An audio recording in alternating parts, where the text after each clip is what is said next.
a moment, Windows 95 displays a large, mostly empty area called the desktop. Then a welcome window is displayed with a tip of the day inside.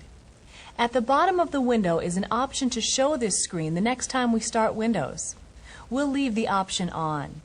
To close the window, we click on the Close button. Like the top of the desk in your work area, this desktop is where you begin and finish your work. You can organize it much as you would the top of your traditional desk. From the Windows 95 desktop, you'll create shortcuts to your favorite programs, documents, and printers, and you'll change its appearance to fit your tastes and needs. At the bottom of the desktop is a gray band called the taskbar. As you use Windows 95, buttons will be displayed across the taskbar. Each button will lead you to a different task. Right now, there's only one, the Start button, to start a program or find a file. We'll use the Start button in a moment. The small pictures on the desktop surface are called icons. The name of each icon is displayed immediately below. There are several types of icons, which we'll explore in a moment. For now, we'll show you how to work with them. We move the mouse pointer to the icon called My Computer and click the left mouse button. The icon name is highlighted and the icon picture is shaded, which means we have selected the icon. But that doesn't help us much right now. We want to open the icon. We can open the icon by clicking on it twice, quickly. This is called double-clicking.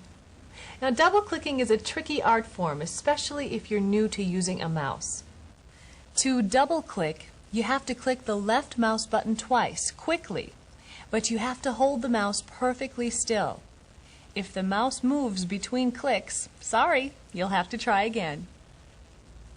On our computer, the mouse pointer is still on the My Computer icon. We double-click the left mouse button. Windows 95 displays a box with 5 additional icons. This box is called a window. Almost everything you do on your computer will be done in a window, and all windows share similar features. Let's take a look. At the top of each window is a dark bar called a title bar. In this case, the title bar has the name of the icon, My Computer. At the right are 3 buttons that control the window display. We'll use them in a moment. Below the title bar is the menu bar that lets you choose features and commands from a series of lists that are like restaurant menus. The number of menus and their names will vary depending on what you're working on. Each time you open a new window, a button for that window is displayed in the taskbar. In this case, there's a button for My Computer. We'll use taskbar buttons later on. As you work with additional programs and files, more windows will be displayed on the desktop.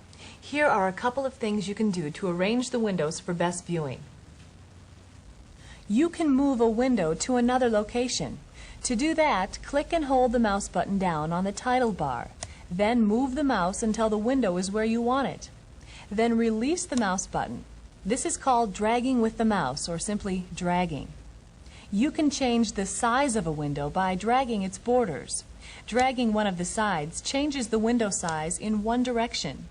Dragging a corner of the window changes the size in 2 directions. When we drag the borders to make the window smaller, a new set of controls is displayed on the right. This is called a scroll bar, which appears in any window when there is more information than can fit in the window. When we click on the down arrow button in the scroll bar, the window scrolls so we can see the remaining icons and folders. To move back up, we click and drag the large button, called a scroll box, to the top. Another way to control a window display is with the 3 buttons in the upper right corner. You're likely to use these buttons quite frequently. The button in the middle has a picture that represents a window that's at its maximum size. This is called the Maximize button. When we click on it once, the window is maximized to fill the entire screen. Now the picture on the button in the middle has changed. It represents a window that is no longer maximized. This is called a restored window, and the button is now called the Restore button.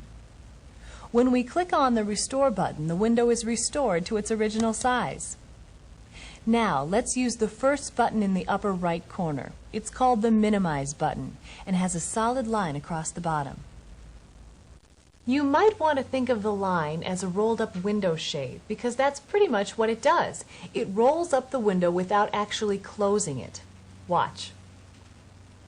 When we click on the Minimize button, the window disappears. In the taskbar is a button with the Windows title, My Computer, so we know the window is still active. When would you use the Minimize button? Well, say you're playing a game when you should be working and someone walks in the room. Click on the Minimize button. The game is still active, but out of sight, so you can act busy. Let's reopen the window. When we click on the My Computer button in the taskbar, the window is again displayed.